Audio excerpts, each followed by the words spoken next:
Sebenarnya saya memulai usaha karena punya latar belakang orang tua yang juga seorang pengusaha atau pedagang lah ya. Jadi saya pengen melanjutkan profesi orang tua gitu. Tapi secara motivasi sendiri memang saya pengen jadi orang yang punya kontribusi gitu. Pengen jadi manusia yang bermanfaat. Kan ada hadisnya juga gitu. Yang ngomongin itu ada hadisnya juga bahwa manusia yang paling baik adalah manusia yang paling bermanfaat buat sesamanya. Tapi nggak semudah itu ternyata membangun sebuah usaha. Saya mengawali dengan mencoba berjualan dari mulai semasa saya kuliah sampai setelah kuliah juga. Saya sempat melamar pekerjaan gitu, karena memang saya nggak punya modal dan saya bukan lahir dari keluarga yang punya harta atau bisa modalin saya gitu. Jadi saya juga butuh bekerja butuh mencari modal lah gitu di awalnya.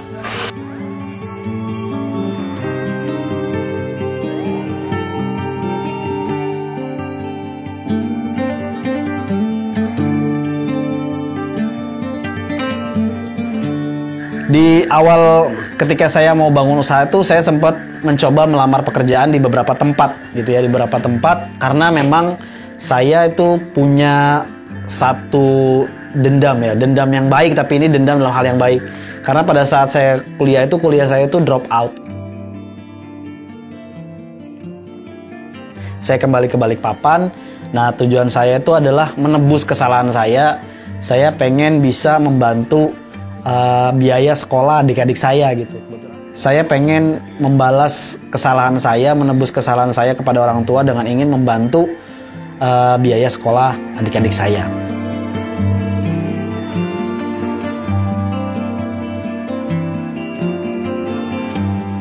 Ketika saya di Balikpapan, ternyata ketika mau mulai usaha, karena orang tua tidak punya modal, lalu saya mencoba mencari pekerjaan. Saya sempat melamar di beberapa tempat dan memang ternyata tidak mudah gitu. Ternyata tidak mudah juga untuk bisa mendapatkan pekerjaan yang bisa menghasilkan income yang lumayan gitu. Karena latar belakang saya itu tadi, kuliah saya drop out gitu. Nah, makanya akhirnya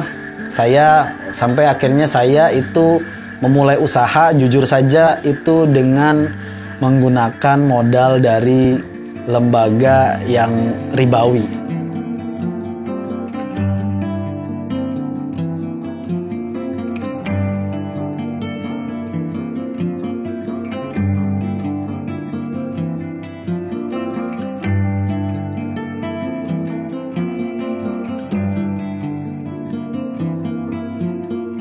Itu jadi nasihat banget ya buat teman-teman yang mungkin memulai usaha ya. Tapi buat saya pribadi pada saat itu, karena saya tidak punya informasi terkait riba, jadi saya anggap itu salah satu jalan keluar gitu. Bahkan yang menarik ya Mas ya, pada saat itu tuh saya memulai usaha itu bukan cuma sekedar mengambil dana dari lembaga ribawi, tapi jaminan yang saya pakai pada saat itu saya tuh ngambil BPKB mobil orang tua saya gitu. Tanpa izin. Jadi saya ngambil BPKB mobil orang tua saya, yang pada saat itu saya sempat minta baik-baik, tapi mungkin namanya orang tua gitu ya, harta cuma satu-satunya, mobil cuma ada. Pada saat itu mobilnya itu Panther Touring, saya masih ingat ya, Panther Touring. Jadi bukan mobil baru juga gitu. Jadi ngerasa cuma harta satu-satunya itu, kalau misalnya dipakai buat jaminan, dan kalau gagal itu bakal hilang tuh kendaraan yang dimiliki oleh orang tua. Jadi mungkin pada saat itu pertimbangan orang tua seperti itu. Tapi yang bandelnya saya pada saat itu adalah malah saya ambil tanpa izin.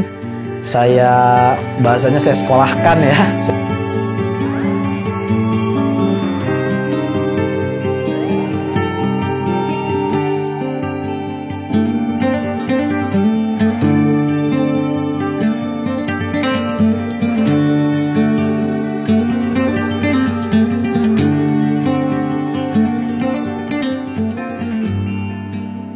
Sampai akhirnya dananya cair, saya mulai bangun renovasi, sewa tempat, persiapan segala macam, dan orang tua saya pada saat itu seneng gitu.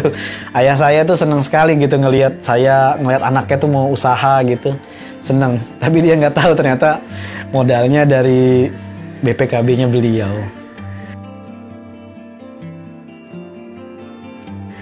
Sampai di titik akhirnya orang tua saya mau mencari karena mau harus ada yang diperlukan mempergunakan BPKB itu. Sampai akhirnya saya ngaku kepada ayah saya, mengaku dosa, meminta maaf, meminta ridhonya bahwa saya sudah mengambil tanpa izin.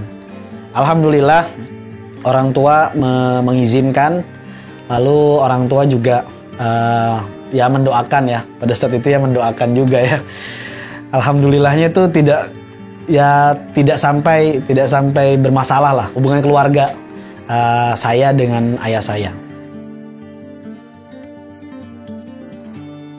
Nah, tapi kalau mau dibilang titik awal saya tuh memulai usaha, sebenarnya saya mulai dari 2008 gitu. Dari 2008 ketika saya pulang kembali ke Balikpapan. Saya saat itu tidak punya uang lagi, uang tinggal 10.000 pada saat itu. Jadi kalau ditanya modal pertama usaha saya kedai narsis itu modalnya berapa? Kalau saya jawab sebenarnya modal pertamanya itu 10.000. Nah, jadi dari 10.000 itu saya masih ingat banget, uang saya tinggal 10.000. Saya coba desain brosur, pada saat itu saya desain brosur, lalu saya print, waktu itu saya print di tempat warnet gitu, saya print lalu saya fotokopi. 10.000 itu A4 bagi 4, saya brosur bikin jaket kelas. Waktu itu saya bikin brosur jaket kelas atau kaos kelas, kaos angkatan waktu itu. Nah, jadi saya sebar ke mana? Ke sekolah-sekolah gitu. Jam pulang sekolah saya nyebar brosur, ketemu sama guru. Ya, jadi sampai pernah di sekolah saya sendiri, di SMA saya sendiri itu saya bagi brosur, ketemu guru, ditanya, "Wah, sekarang usaha konveksi ya?" Saya jawab aja, "Iya Bu, saya sekarang usaha konveksi," gitu. Padahal dalam hati itu saya berdoa saja, mudah-mudahan ini menjadi doa dan terkabul gitu. Nah, saya mulai itu. Nah, jadi ketika saya dapat kerjaan, dapat orderan, saya lempar ke teman saya yang ada di Jogja. Jadi saya punya teman yang bisa kerjain itu, jadi saya ambil selisih harga aja. Jadi di titik awal usaha saya itu sebenarnya di 2008 itu. Di titik itu saya memulai usaha, sampai akhirnya 2009 Allah izinkan saya bisa buka store sendiri. Tapi itu pun juga saya kerjasama dengan beberapa kawan-kawan ya. Ada kalau nggak salah itu ada 6 orang. Saya masih ingat 6 orang teman-teman saya. Ada saudara juga itu yang akhirnya sama-sama join sama saya. Usaha dulu pertama namanya kedai digital, gitu, kedai digital. Nah itu juga kedai digital saya sama Mas Sabtuari juga tuh dulu, Masya Allah luar biasa, dari wasilah beliau juga.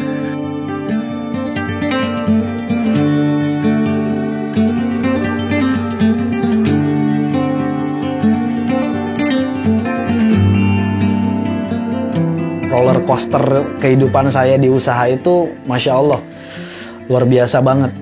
Di awal-awal saya usaha, saya udah pernah ngalamin yang namanya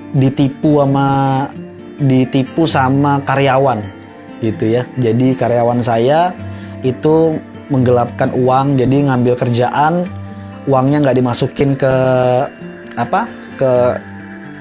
kas kita, tiba-tiba kerjaannya juga nggak dikerjain, sampai akhirnya orang datang ngamuk-ngamuk, marah-marah ke kita, minta pertanggungjawaban. Mau nggak mau ya kita balikin, karena orang taunya ordernya sama perusahaan kita gitu. Orang taunya ordernya sama usaha kita. Jadi ya mau nggak mau ya kita akhirnya tanggung jawab. Bukan cuma di situ, saya juga pernah saya punya karyawan tuh dibajak sama konsumen. Ini juga satu hal yang lucu banget ya, maksudnya ada orang order lalu kita berkenalan namanya saya masih terlibat penuh di situ, masih selalu ada di situ setiap hari. Akhirnya saya berkenalan, akhirnya akrab. Akhirnya dia juga sering main ke tempat kita. Sampai akhirnya karyawan-karyawan saya juga dekat tuh sama konsumen ini.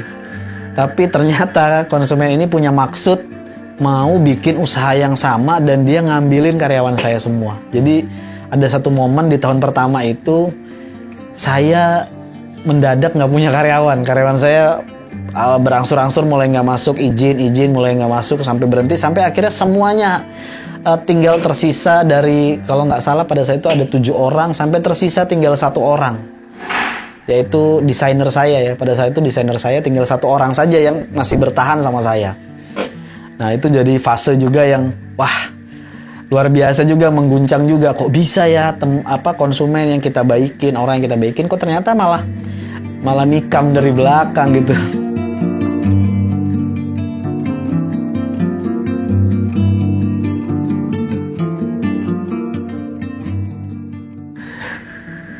Dari situ saya akhirnya belajar, saya nata lagi. Saya nggak mau langsung ambil karyawan banyak. Saya mulai pelan-pelan, saya ambil satu-satu karyawan dari mulai FO, produksi.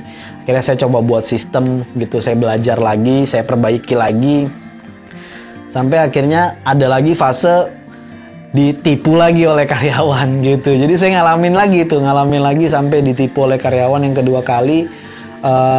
Pembayaran konsumen itu nggak dikasih ke perusahaan, tapi diambil sampai nilainya itu pada saat itu buat saya luar biasa ya, nilainya cukup besar lah yang buat saya pada saat itu. Jadi ya itu menjadi hantaman lagi buat saya itu untuk ya coba bangkit lagi, menata lagi, memperbaiki lagi.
Itu akhirnya saya belajar bahwa sistem itu penting gitu. Di dalam bisnis itu kita perlu punya sistem gitu. Sistem itulah yang akhirnya menjadi controlling.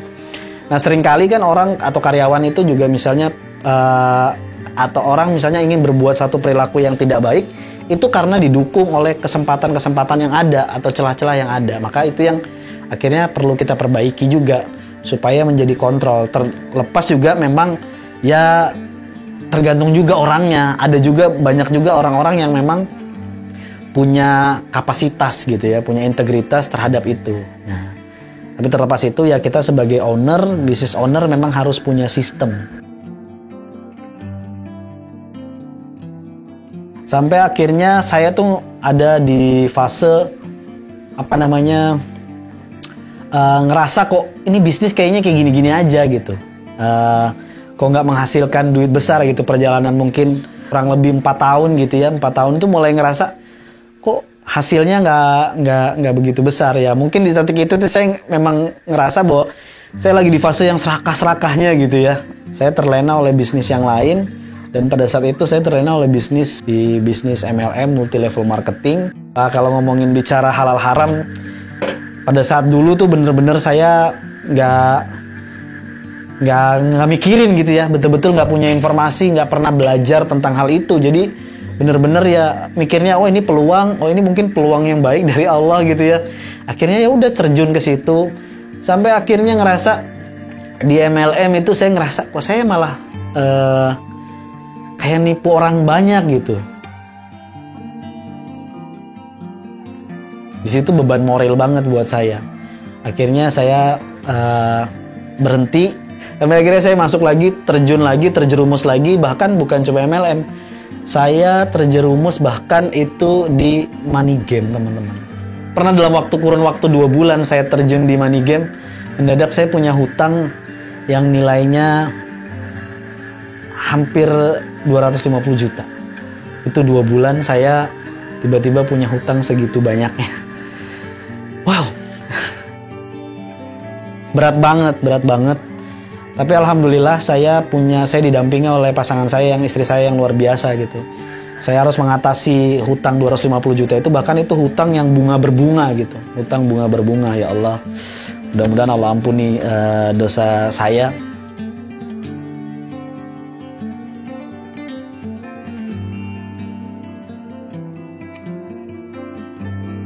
Dua 2015, alhamdulillah, biidznillah, itu selesai. Selesai itu hutang 250-an juta, selesai. Bukannya beres, bukannya beres, saya malah terjebak lagi.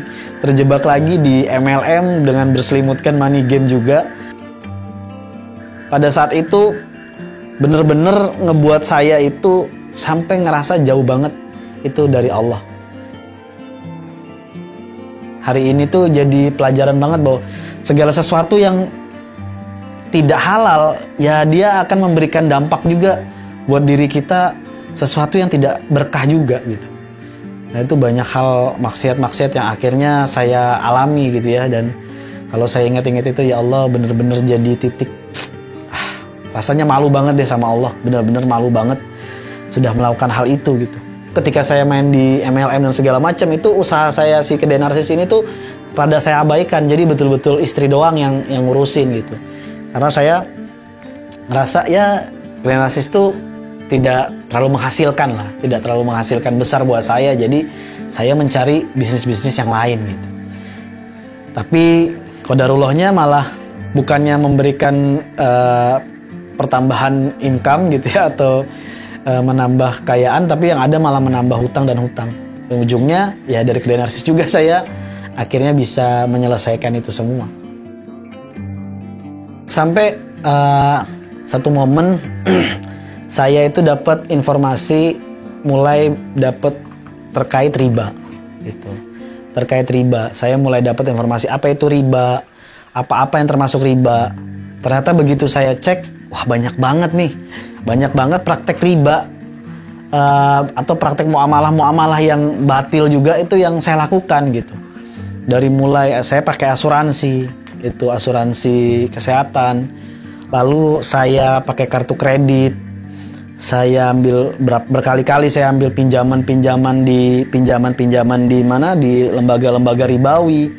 Itu akhirnya saya tersadarkan gitu dengan satu ancaman gitu ya, bahwa pelaku riba itu akan diperangi oleh Allah dan Rasulnya. Di titik itu saya benar-benar langsung saya merasa saya takut banget tuh. Saya takut banget diperangin Allah dan Rasulnya. Jadi di titik itu saya langsung meng-cut off semua. Kartu kredit saya hentikan, lalu pinjaman-pinjaman saya hentikan. Saya ada yang bisa saya selesaikan. Asuransi saya stop. Itu bener-bener langsung saya cut off bener-bener, karena saya memang nggak mau terjebak dengan riba pada saat itu. Satu hikmah besarnya ya, ketika saya meninggalkan riba itu, kalau orang bilang ada orang yang riba tapi hidupnya baik-baik aja, ada orang yang riba dia tetap kaya aja dan segala macam, itu buat saya itu saya nggak terlalu peduliin gitu. Tapi yang saya rasain sendiri, ketika saya meninggalkan riba, saya ngerasa saya jadi nggak punya banyak keinginan gitu. Saya nggak jadi manusia yang serakah. Jadi yang dulu yang saya ngerasa nggak bersyukur dengan, padahal kedai itu yang menghasilkan punya keuntungan, tapi saya tuh jadi orang yang serakah. Sampai akhirnya saya terjebak di MLM, saya terjebak di money game. Itu udahlah, kalau bicara itu maksiatnya ya itu ada gorornya, ada maisirnya di situ, itu udah luar biasa tuh. Hanya gara-gara saya itu ambisius, hanya karena saya itu serakah. Nah ketika saya tinggalin riba, Masya Allah, Allah menghujamkan rasa cukup di dalam dada saya gitu. Di dalam perasaan saya, pemikiran saya itu saya merasa akhirnya tidak punya banyak keinginan gitu. Tidak punya banyak keinginan dalam hal harta itu tadi ya. Jadi akhirnya saya bisa fokus untuk mengelola usaha saya dengan lebih baik. Sampai akhirnya momen Allah izinkan 2018 saya dapat dimudahkan sama Allah berserta istri dan anak untuk bisa umroh. Di sana saya berasa nggak percaya banget. Allah undang ke Baitullah. Allah undang, pertama kali saya sujud di Masjid Nabawi. Saya masih ingat itu, kalau nggak salah sholat maghrib. itu saya ngerasa, ya Allah, kok rasa-rasanya saya tuh nggak pantas gitu. Kok rasa-rasanya saya tuh kayaknya lebih banyak orang yang lebih pantas, ibadahnya lebih baik daripada saya, ketaatannya, ketakwaannya lebih baik, jauh daripada saya. Tuh bener-bener jauh daripada kata taat pada saat itu. Bahkan nggak kenal kayaknya kata taat pada saat itu. Jadi saya ngerasa nggak pantas, tapi kok Allah mudahkan saya, Allah undang saya bisa sampai ke Baitullah. Alhamdulillah pulang dari situ, akhirnya saya belajar baca Al-Quran. Saya mulai cari circle yang mengingatkan saya pada ketaatan. Saya mulai hijrah, bahkan sampai akhirnya Allah perkenalkan juga saya dengan dakwah.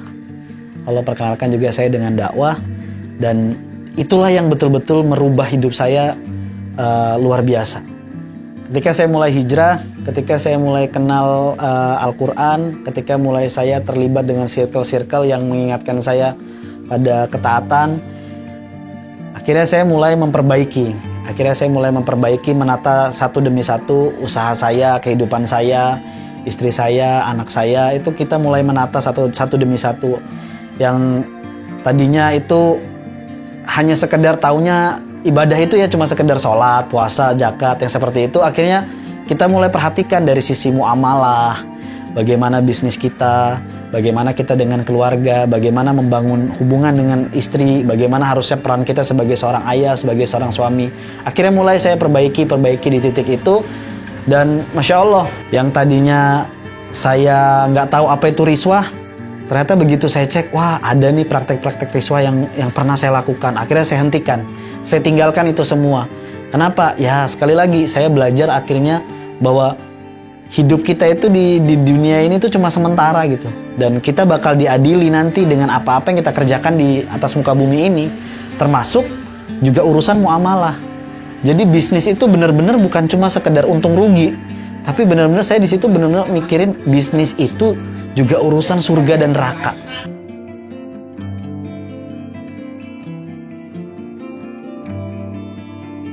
Jadi ketika saya belajar mengkaji Islam, mengenal Islam lebih jauh, akhirnya saya memahami bahwa ibadah itu bukan cuma sekedar ibadah mahdoh secara diri pribadi, tapi urusan muamalah, urusan keluarga, urusan bermasyarakat, juga dakwah. Itu saya akhirnya mengenal di situ, dan akhirnya saya mulai memperbaiki akad-akad dalam bisnis, dalam usaha, termasuk juga praktek-praktek kebatilan yang saya lakukan dalam usaha. Itu biasalah, namanya pengusaha itu kan pasti nggak jauh-jauh dari namanya ribawi, lalu riswah.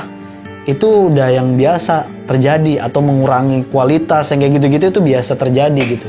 Nah di titik itu saya udah ribawi, alhamdulillah udah saya tinggalkan. Lalu yang berikutnya saya perbaiki akad-akadnya, saya perbaiki.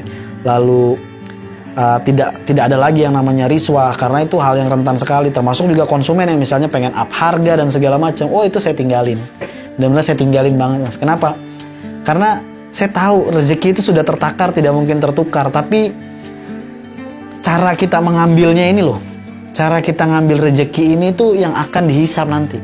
Bukan masalah jumlahnya berapa yang kita dapetin, tapi nanti itu kita dihisap apakah kita ini ngambil dengan cara yang halal atau cara yang haram. Nah di poin itu saya ngerasa bahwa bisnis itu bukan cuma sekedar untung rugi, tapi bisnis itu juga kaitannya surga neraka.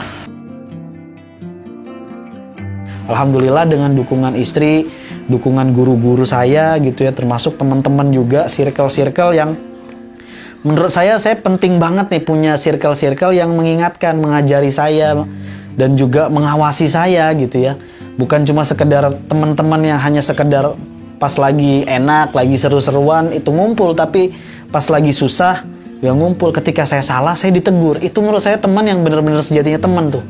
Sejatinya sahabat, sejatinya pertemanan itu ketika kita itu salah, kita diingatkan, bukan malah kita dibiarkan. Karena ya itulah dakwah gitu lah. Itulah indahnya Islam. Kenapa Islam mensyariatkan dakwah? Ya karena hal itu. Karena saya pengen dengan usaha ini menjadi wasilah dakwah Islam terus meluas. Dengan bisnis ini Allah izinkan usaha saya ini menjadi wasilah hidayahnya Allah buat banyak orang. Nah akhirnya saya bangun usaha saya benar-benar bukan cuma ngomongin profit, tapi ngomongin taat yang sampai akhirat. Saya Angga, saya owner dari Kedai Narsis. Kedai Narsis bukan kedai kopi, tapi Kedai Narsis tempat menuangkan berjuta inspirasi.